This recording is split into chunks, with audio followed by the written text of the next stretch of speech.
You've tuned in to Prepare, Defend, Lead. My name is Joe Prim, and in this episode, we're going to be talking about 3 keys to improving your communication skills. If that sounds interesting, stick around and I'll catch you on the other side of the intro. The comfort and distractions of today collide to indulge our desires and provide a slow death by apathy. A superior primitive ethos exists. Prepare for tomorrow. Defend what you value and lead those you love. This mindset is the foundation of living an authentic life as a bold, disciplined man resolute in your mission. Prepare, defend, lead. Your mission. Own it. All right, welcome back to another episode of Prepare, Defend, Lead. In this episode, we're going to be talking about communication. And that is an important, maybe the most important soft skill that we can develop, that we can work on. To me, it's very interesting how much we have lost our ability to truly communicate with one another through the advent of social media and typing and emails and text messages. I think we have lost a lot very, very quickly in our ability to communicate. 100 plus years ago, people were writing eloquent letters to one another. Actually, not even that many years ago, right? 50 years ago, people were writing beautiful letters to one another, beautiful either love letters or just letters of correspondence to one another that were beautifully communicated and executed at an impressive way that we don't understand at this day and age, that we don't quite grasp. And before that, it really was all about communication, right? Before letters and before stories, or I should say before the written stories, all of history and all of wisdom and everything that was thought to be important was passed down from generation to generation through myth and legend and song and story. And we've come a long, long way from that. And I really believe that it's to our detriment, to the point now where we use hieroglyphics more than we do letters in our text messages and in our responses to posts on social media. And by hieroglyphics, I mean emojis. We've really kind of taken a step backwards, I believe, in our ability to communicate. And because of that, our relationships with those that are important to us and those that we love and just the average everyday people that we run into that we must speak with, and it hurts that our ability to communicate because it's not as necessary and it's not something that we practice as often.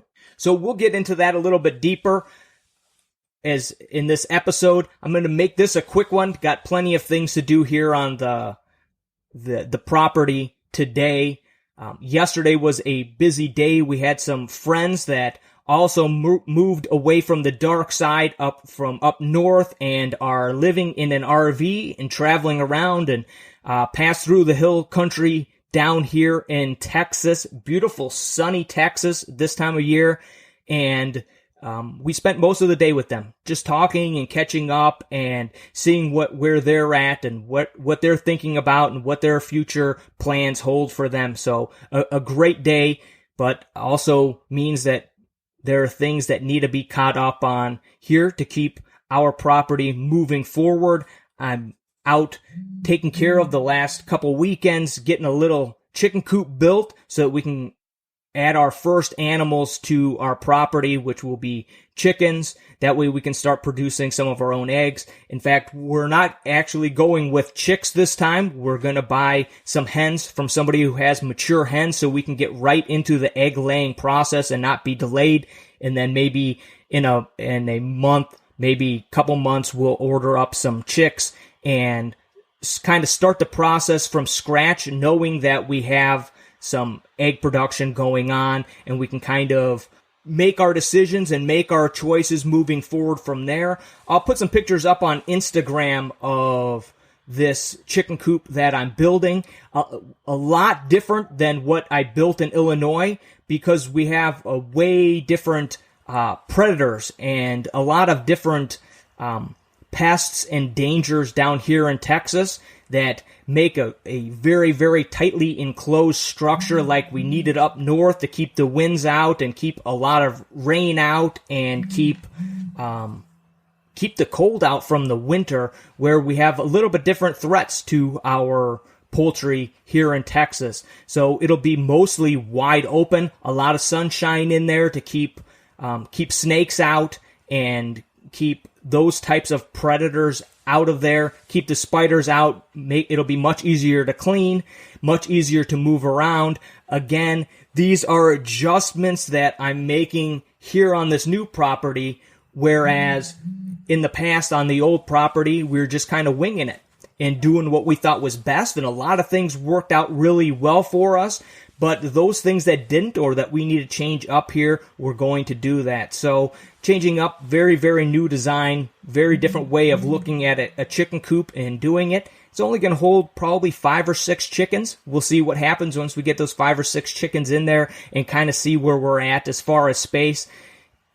Normally, they take up a lot less space than what you kind of have in your mind. So we'll play around. I think that we'll be able to actually fit more chickens in there, or a couple of ducks, or whatever else we want as we move forward. But again, we're playing things a little differently here this time. On the last homestead up there in Illinois, we were very quick to just kind of add a lot of animals, a lot of different livestock, and like I said, kind of wing it. And there were a lot of benefits to that. We had a lot of things that we had to learn very, very quickly and on the fly. So this time around, we're going to take those lessons that we learned and we will move forward from there. So excited to hopefully within the next week or two get some chickens here on the property and get to actually start making some of our own food right here, as we will definitely be diving right into those eggs and consuming them on a regular basis. That's something that we have really missed a lot. Each and every one of us in the family has very, very much missed the eggs, the fresh eggs, and the probably the biggest thing that we've missed is the poultry that we used to raise on the property, and we would get butchered up for us, and that was some of the best chicken that we had ever eaten, any of us, and the store-bought stuff just does not compare. So we'll see as we move forward here if we can start pasturing some of our own chickens as well to get butchered. The laws are a little bit different down here, and when we were up north there, we were very close to a place to butcher the chickens, which made it very convenient for us. Down here, we may end up having to butcher a lot of our own birds. So we'll see how that works out. Maybe we just do fewer at each time so that we're not having to put aside as many days or as many hours to take care of processing, 25 plus chickens. So we'll see as things go on here. I'm trying to do things a little bit differently this time around, to do things a little bit smarter, to put us in the best position possible to provide food and use our property wisely, but at the same time not create excessive work for ourselves in a way that it is not equal to or the same, I suppose, as the value that we're receiving from the livestock. So as we move forward here, the best way right now to keep on top of that sort of thing is on Instagram. You can follow me at Prepare.Defend.Lead. As we move forward, I want to get more into using Gab and more into using locals rather than Facebook and Instagram, because I believe that we need to support these alternative sources of social media to get information out there. If you would like, you can follow me both on Gab at Prepare.Defend.Lead and at locals at Prepare.Defend.Lead. At some point on locals, I'll start some sort of small membership probably and either do another podcast each week or find another way to provide a little bit more for those that want to support the podcast in a financial way, those that are getting something out of it to the point where they want to be able to give back. So if you want to follow what's going on here on locals, don't have a lot there at this moment, but that is going to be the plan really moving forward, is to try to get away from Instagram and Facebook and put our money and our energies and our efforts towards those that understand what freedom of speech really is and are there trying to support that. It's really interesting. I've been on those platforms for a while, and it's very sporadic and very limited the amount of people that are willing to switch over.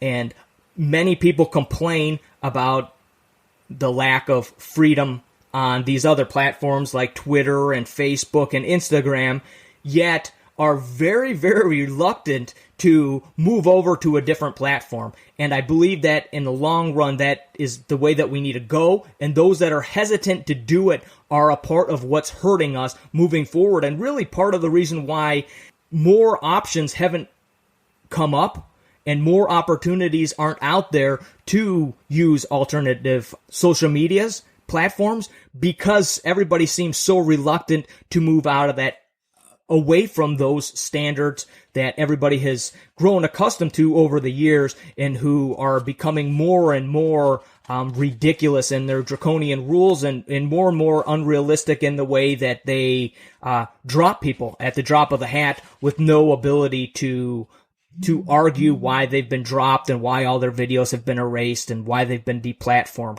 I've already had one podcast pulled off of YouTube, and these are things to think about moving forward. There again is another reason why it's important to subscribe, not only to my podcast and subscribe to newsletters or to provide your email address for those that you think are sending out a message that's important. The moment they get cut back on some of these social media, maybe where you followed them and you don't realize that they disappeared off of your feed, you lose touch with what's going on. So the more channels where you can be following them, the more channels where you can be getting information from them, the better off you are if you value them, if you think it's important to you, if you think that their message or the things that they're saying is important. Try to follow them in many different ways. A lot of people, and myself included at different times, have been real hesitant to give out my email address as if it means anything. It's so easy now to unsubscribe if people are going to be peppering you with a bunch of junk. But if you subscribe, it gives you an opportunity to keep up with what's going on, so you know how you can support those people, what maybe difficulties or challenges they're facing. It's one more way to show them that you support what they are doing, that you're behind what they're doing, and that you care about what they're doing. And more, that's becoming more and more important these days, and more valuable. So let's jump into this idea of communication. So as I've been thinking this week about what this podcast would be about, I thought it would be very important to talk about communication. Like I said in the beginning here, I think that's something that we've really lost. And part of the reason why I've been thinking so much about that lately is that I've been listening to the book Iron John on Audible. And a pro tip here is check out, if you like audiobooks, check out an app called Chirp.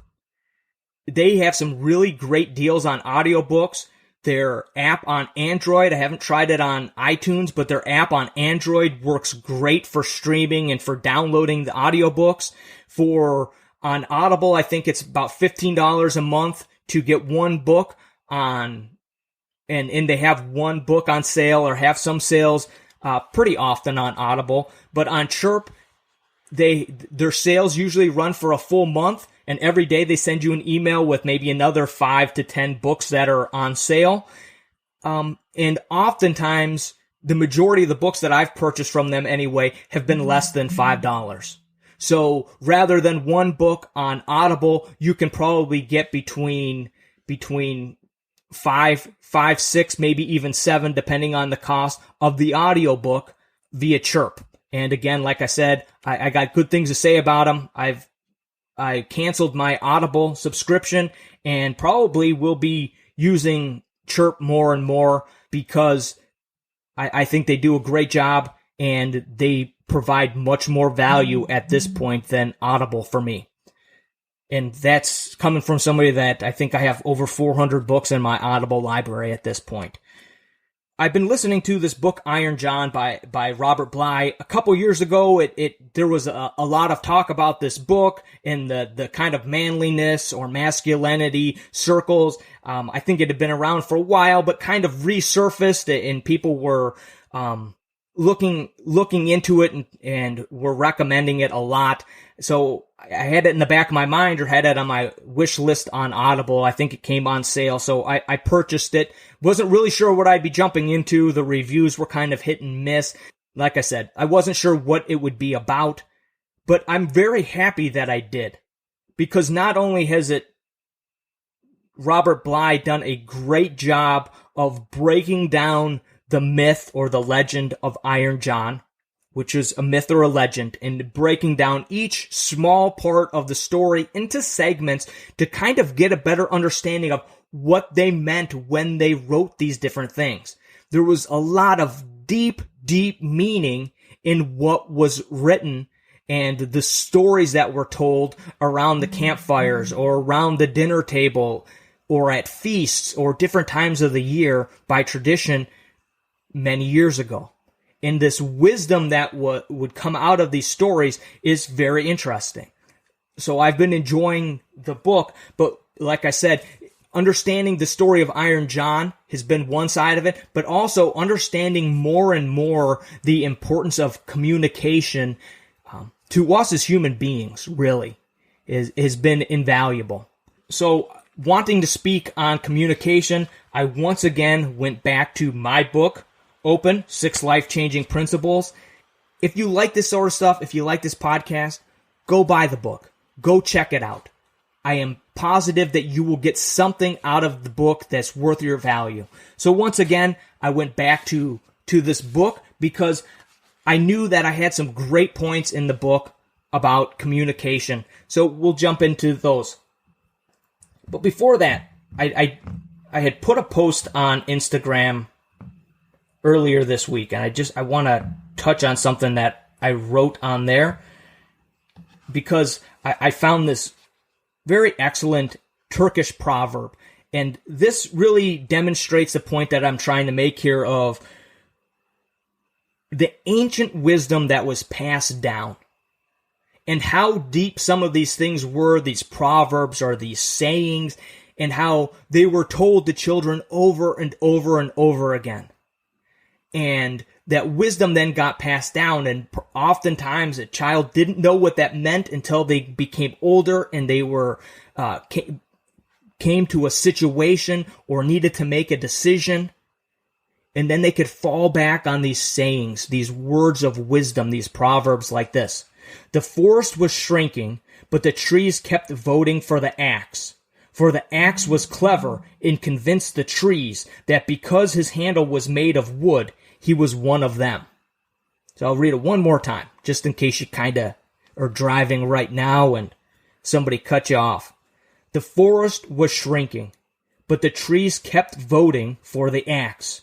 For the axe was clever and convinced the trees that because his handle was made of wood, he was one of them. Again, that's a Turkish proverb. And I wrote, when we lose touch with history, myths, legends, proverbs, stories, and song that guided your ancestors to where you are today, you lose centuries of earned wisdom. We have abandoned the wisdom of our ancestors in exchange for information that can be manipulated, bought, and changed. We barter the future of our children in exchange for ease and luxury. If you feel compelled to break free, you must embrace the old wisdom and drink it in until you can handle no more. And remove the apathy and gluttony from your life at any cost. No one is coming to save you. So those are my thoughts on that. We'll get right now, 20 minutes flew by.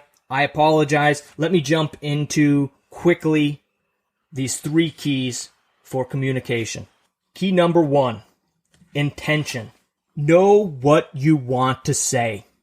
If you want something, whether it needs to be communicated or whether you need to do it, the clearer you can be, the better off you will be. This is a big reason why work meetings last so long because there is a timer on that work meeting. The work meeting is from 7 o'clock to 8 o'clock. And because it's from 7 o'clock to 8 o'clock, there is no intention in the words that are spoken. Most business meetings that I haven't been involved in could be cut in half, if not cut into a quarter of the amount of time if there was intention in what was being spoken about. I use in my book the example of going to the grocery store to pick up some beans and salsa or something. And the problem is you go into the store and somebody asks you if they can help you, and you start to tell them about some story about what your wife is making for dinner and why she's making that for dinner and why you're running late and why you need to purchase the food and why she forgot and she locked the keys in the car, whatever kind of crazy story, right? And then asking for where the salsa and the beans are.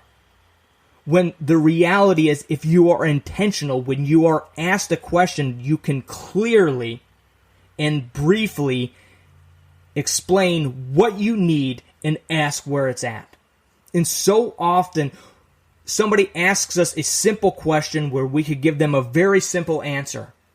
Or we could ask a simple question so that we could get the direct answer that we need, but we dance around the subject either intentionally or unintentionally because we don't know what it is that we want. It's the same reason you're asking your kids what they want for dinner, or what they want to watch, or what they want to do, or your wife what they want to do. Most of the time it has nothing to do with being considerate of them or caring about them. It's because you don't know what you want.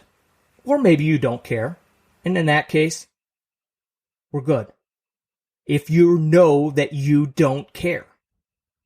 But we must be intentional in the way that we communicate. We must.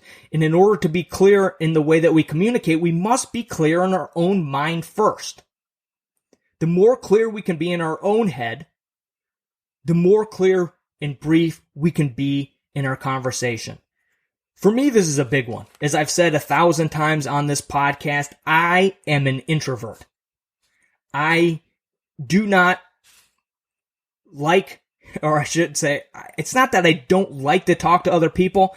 It's just, it does not do much for me. It's not my favorite thing to do. Unless it's a good conversation. I do enjoy a good conversation. But for the most part, I would rather chill out by myself and work on, in the past, my book, or work on the podcast and writing notes and figuring things out to advance my mission here with Prepare.Defend.Lead. But a lot of times that involves conversations. And because of that, I have had to be so intentional in what I do. Because I don't really enjoy it that much.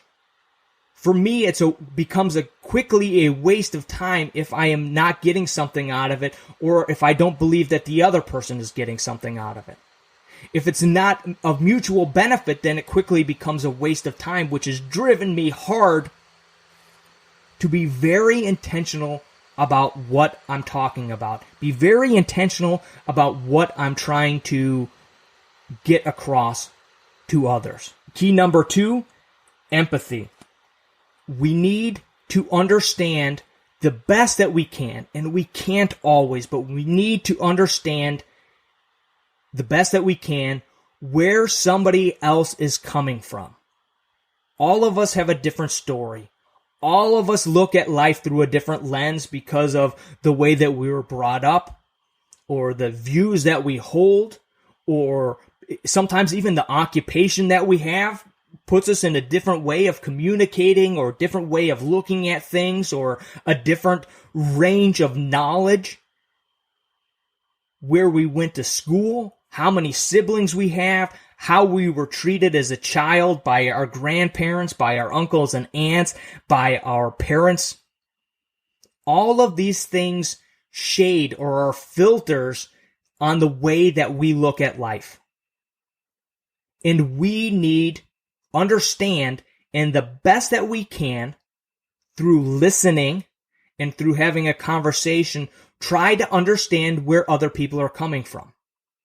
Now, how this would work, at work, some people you might be able to need to get a little louder with on issues, or to let them know what's going on or what's expected or not expected.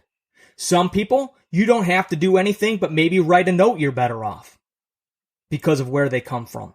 Try to treat everybody the same and have the same standards for everybody, but sometimes the way that you need to communicate those things, and especially with your children from one child to the next, can vary drastically.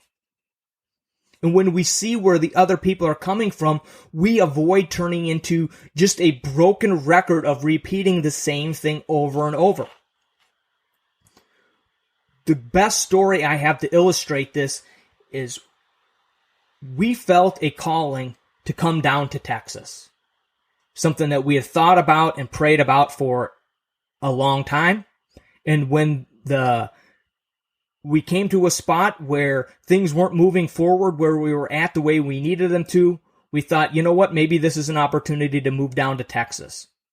And once we made that decision, it all happened very, very quickly. Much more quickly than any of us would have been comfortable with, and much quicker than I thought that it would happen. And we came down here to Texas, and we got to Texas. I would say over and over ad nauseum to my kids, don't you love it down here?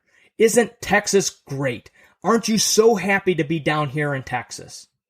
And over again, I was met with, no, I hate it here. No, I don't like it here. No, why would I like it here? Over and over again. And I would come down on both of them and say, well, how can you not be happy to be here? Isn't this great? And this is great. And this reason and that reason and that reason. But I did not have any empathy in any of that. You see, they hadn't been necessarily called to come down to Texas or felt that that was something they needed to do. They got dragged along for the ride. And it wasn't until things had kind of settled down, because things were so chaotic over those months of selling all of our animals and packing everything up and getting rid of things while still trying to work, and to get down here to Texas and then get down here and look for a job and look for a place to live. And it wasn't until one day on my drive home from work, it hit me like a sucker punch in the face.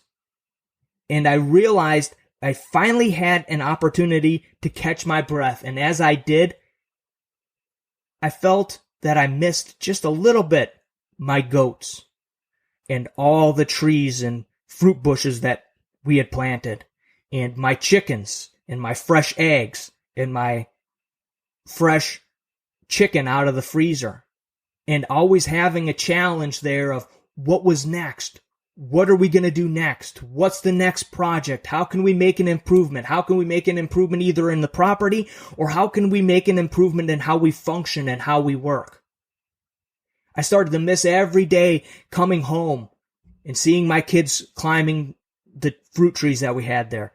I missed seeing the dogs running around. I missed seeing the ducks playing in the creek. And it hit me hard. But what hit me next hit me even harder. And that was that I had not shown my kids any bit of empathy since we had moved. That I kept on telling them, aren't you happy that you moved? But I had no empathy whatsoever towards them for what they had given up, in the transition that they had made, in the dogs that they had lost, in the cats that they had lost, and the fact that they had been there for over 4 years. And for them at their age, it was, for my son, about half of his lifetime he had been there. And now they were in a small house, or I shouldn't say a small house, but a house with a very small backyard in suburbs of Austin, and told me that they couldn't even get to running to full speed in that backyard. It was so small, Dad. And they were trying to make an adjustment to living life in the suburbs. And I did not show them even a little bit of empathy in that. In fact, rather than show them empathy for where they were at and how possibly they were struggling, rather than show them empathy, I had told them that they were wrong, that they should have been excited and should have been happy to be in Texas. But the moment that hit me, the moment my eyes were opened up to the fact that I had missed, that I had erred in my ways, that night after dinner, still sitting around the kitchen table, I apologized. And I said, look, I realize that you two have given up a lot. You gave up everything that you knew, all your friends, almost all of your animals, all that you knew you gave up in order to follow your mom and dad in what we thought we should do. And I acknowledge the fact that I missed a lot of the things that they missed. And that those were great times. And we had great memories. And that we learned a lot. And we experienced a lot. But that we still had each other. And that if God had wanted us to come down to Texas, that there would be something more. That there would be something more for us that maybe we just didn't see at that moment. And little by little, over time, when I started to say, don't you love it down here in Texas? Isn't it great down here in Texas? As they started to make friends. And we bought our piece of property. And we go on camping trips. Or we got our other puppy. Or they started to make new friends. Slowly, over time, the answers were, yes, Dad, I do like it here. Yes, Dad, we do love it here. Yes, Dad, it is really great here. But I'm not sure, to be honest with you, even with the addition of friends and puppies and those little bonuses of life, that they would have come to that point of loving Texas if I had not come to the point of meeting them with just a little bit of empathy, a little bit of trying to understand what they saw and where they came from and what they had sacrificed. I don't think they would have come to that point as quickly as they did. So when I talk about empathy and why empathy and communication is so important, that's what I'm talking about. So key number 1, intention. Got to be intentional. We've got to be clear. We've got to be brief in the points that we are trying to make. That means we need to be clear ourselves on the message that we're trying to convey or the questions that we want answers to. Number 2, empathy. To have conversation with people, we've got to make our best efforts to meet them where they are at. And then number 3 is honesty. As I've said before in this podcast, lies kill. And lies will always lead to death, whether it's your marriage, relationships, dreams, goals. Lies kill. So when we speak to other people, we need to build rapport. And for me, at the top of the list of building rapport is being honest with other people, even when it might reflect badly on us, even when we might not know what the consequences are of us being completely honest. We must be honest. In my book, I tell another story. I'm not going to tell it here on the podcast because, to be honest, my daughter's not very happy that I put the story in the book. She's matured a lot since that story was put into that book or since that story occurred. But again, it's a story about a conversation between me and her. And she was very young at the time. And because she was very young, she was boldly and blatantly honest in the answers that she gave me. But it was only because she was honest in those answers. Instead of dancing around the truth like we so often do, or using a lie of omission and not quite telling the whole truth, just trying to tell the part of the truth that makes us look good or that we think will make us look good towards the other person. She was just boldly and bluntly obvious with me. And because she was, we were able to resolve the issue. if she had danced around the issue, or if she had given me partial answers, if she had been intentionally unclear in the answers that she gave me, the problem never would have been resolved. But because she was young and she was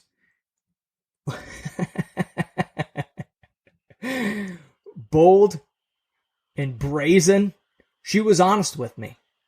And it was only because of that honesty that, like I said, we were able to resolve the issue. So if you want issues or difficulties or troubles to be resolved, you cannot be afraid to be bluntly and boldly honest about the situation or the questions that you ask or the answers that you give. Be honest. Damn the consequences. Be truthful.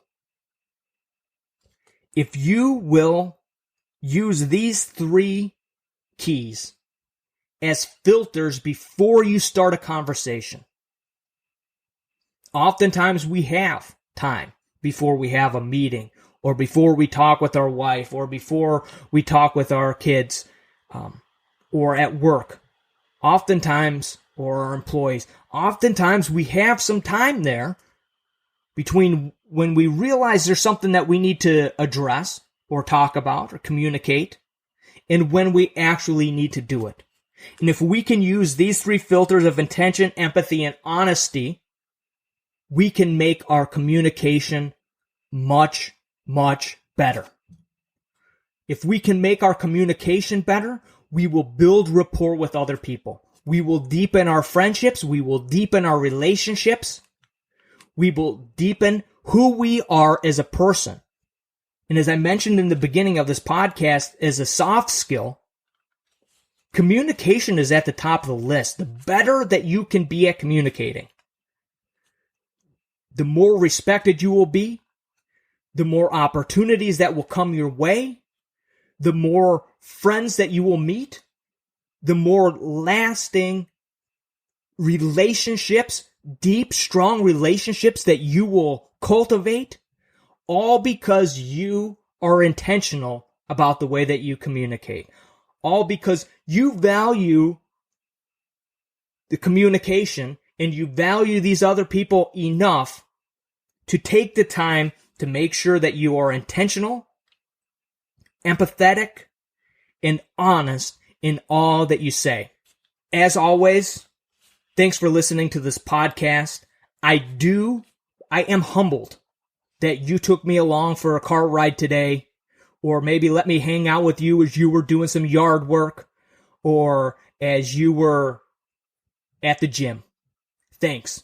I hope that this episode made you think about some things and will help you moving forward to be the man, be the father, be the husband, be the leader in your community, in your congregation that you were destined and built to be. I believe that in each and every one of us, we were created to be heroes. I believe that that's why, as a child, we idolized and looked at these heroes, whether they saved lives or flew off to distant galaxies or beat up and brought bad men to justice. We idolized them and saw them as heroic because there was something inside of us that wanted to be the same way. We move forward the clock 10, 15, 20 years. And that fire that burned in us to become great, that fire that burned in us to become that hero, has died down to a little ember. With this podcast, with my book, Open 6 Principles, up on one of my websites, if you go to hy.page/Prepare.Defend.Lead, you can find links to all this stuff. I put a motivational video that I created on there. You have access to a presentation, like a quick and dirty half-hour-long presentation of the 6 principles of open. That's on there for free. The book is available on Kindle. My desire, my goal, what I am doing here with Prepare, Defend, Lead is to fuel that ember that's burning inside of you back into that raging inferno, back into that desire to become that hero, to become a better, faster, stronger, smarter, wiser man that can be that much more for his children, for his wife, for his community, for his congregation, for his business. And as I fuel that fire, my goal is that, or my desire is that you go forward and spread the word, that you share this podcast, that if you do read my book on Amazon, leave a review. That review might be just what sparks somebody else into reading that book and perhaps making a change there in their life. And these changes that we make today in ourselves can affect our children in the next generation, or perhaps our nieces and our nephews and the people that live next door in a way that moves forward and does not stop with us.